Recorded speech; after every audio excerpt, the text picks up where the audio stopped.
Welcome to the Fairwinds Energy Education Podcast for June 19th. My name is Nathaniel White-Joyle, and today I am joined by Yumi Kikuchi, live via Skype from Hawaii. And here in our studios, we are joined by President of Fairwinds, Maggie Gunderson.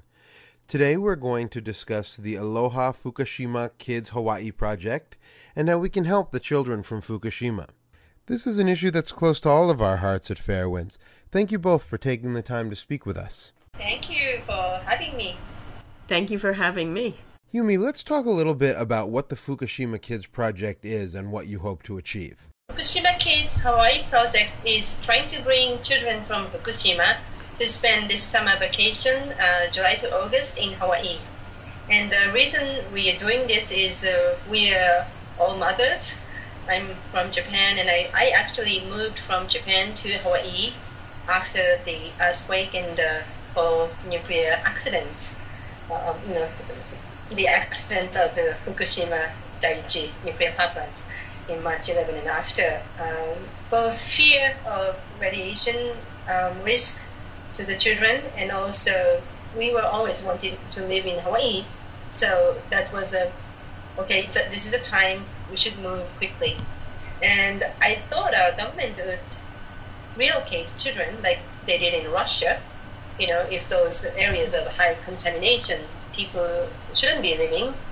But what they did instead was raising the standard higher so that they can live in the standard. It's legal for them to live. And I'm very, very, very concerned about the future and health of the children in the area. And I know many people have left. Many, I should say, maybe less than 10% or much less than 10% has left. And most of the people are still there, and there are about 260,000 children as I speak today. And the reason they are staying is they have many, economy is the biggest reason. They can find jobs in other areas, and those people are not able to move. If people are not able to move, then that must mean that whole families are being affected by the radiation from the Fukushima Daiichi meltdown. Yes, so those people are staying for a reason, yeah?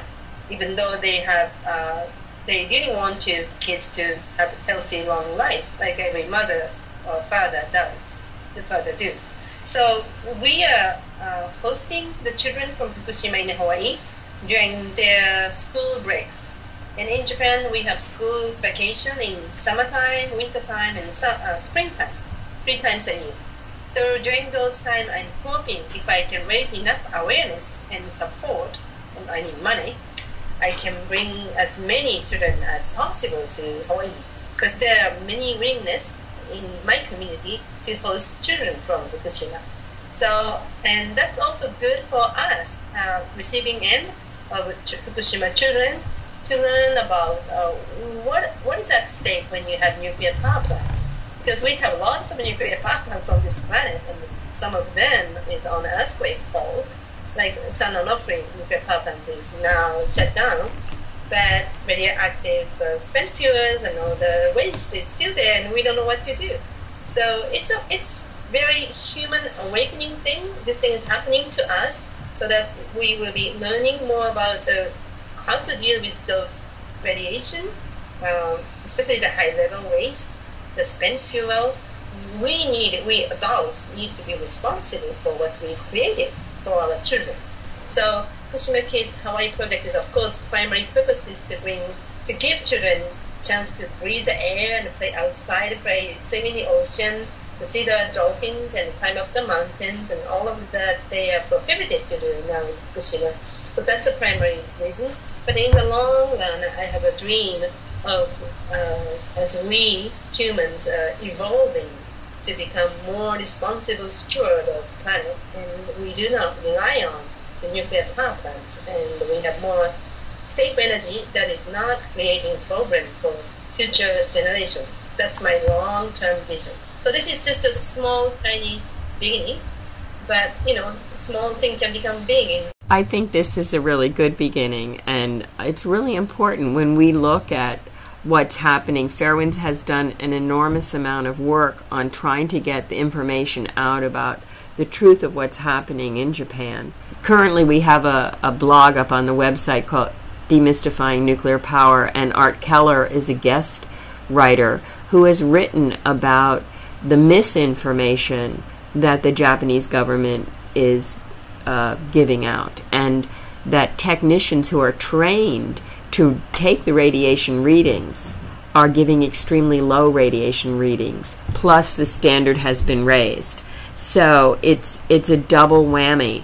And we're also working with different medical professionals who are talking about how many thyroid cancers have started showing up.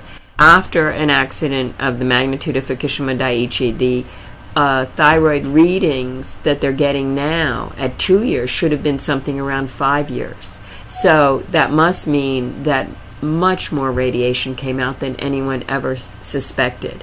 And of course, or at least reported. Or at least reported. Yeah, it's hard to know unless what's come out, unless you know what was inside and what was producing the radiation and what the fuel count is.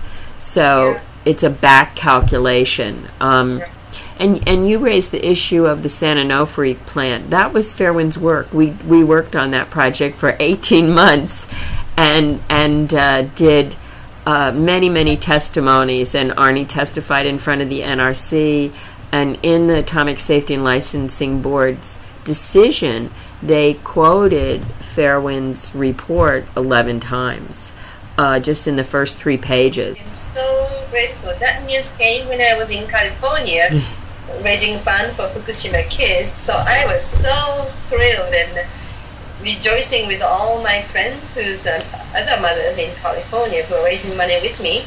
So, you mean so much to us, and thank you. I really appreciate what you do.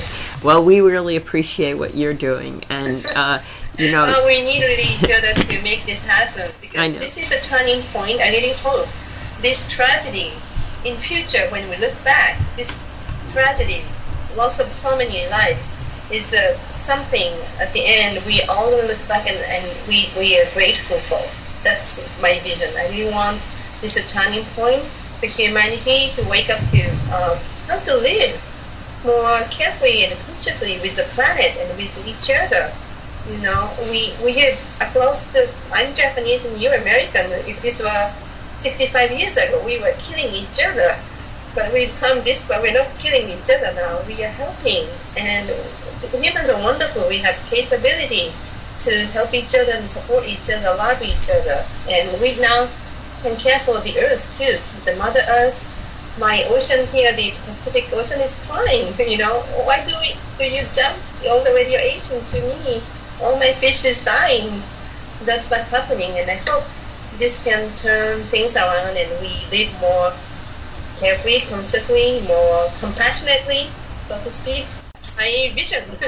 I think you have the same vision, right? Yes, I have definitely the same vision. So then what can we do to make this vision a reality for the 300,000 children of Fukushima?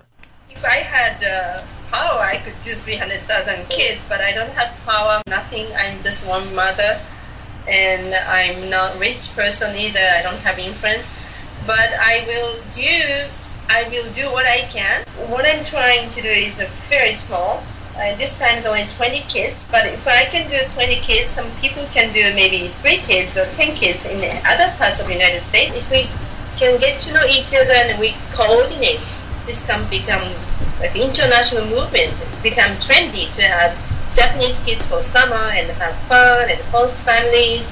I'm thinking along that line, this can become a big international movement. So this is the first year. This is your kickoff year. There are people who are doing it. I've seen many other people has done it, but they're staying only 1 week. I want to make it longer, like 1 month or longer, so that their health can get better. And eventually, in Hawaii, we are also wanting for kids to stay like a year program to learn English. You know, like to come to study abroad thing becomes a trendy. And if Fukushima kids suffer from radiation, they have some benefit by, they've gone through such a horror. And if they have some benefit of learning, studying abroad and learning English, their life become more with choice in the future. I'm hoping to be able to give that opportunity for children who are suffering, because they have zero responsibility for that radiation. They shouldn't be getting any exposure. Japanese adults were so stupid to build so many 54 nuclear reactors to begin with on earthquake faults. You know, that's a wrong decision we made, not me, but my prior generation made. So this is my mission, and I'm leaving for Japan today, actually. That's good news for Japan. I'm sure the Fairwinds listeners are anxious to know what you have planned for this trip. My trip in Japan, I'm doing speaking tours, and one is in Tokyo on June 24th at the Hokutokia Kanaria Hall at 7 p.m. I'm speaking and I'm playing flute. That's one thing I do, my music. So I'll be doing that on 24th, and other than that, I'm meeting people who are going to support this project and try to get as much fund as possible so that many people can come. So tell us a little bit about what the Fukushima Kids Project needs to be successful.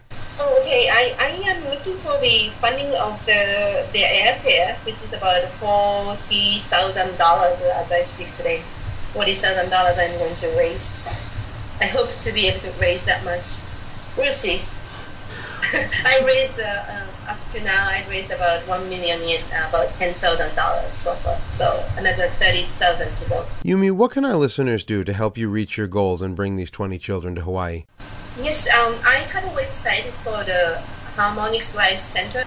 If you want to make a tax-deductible donation, there's a foundation, NPO. It's called IMCED, NPO, who is supporting Fukushima Kids Project.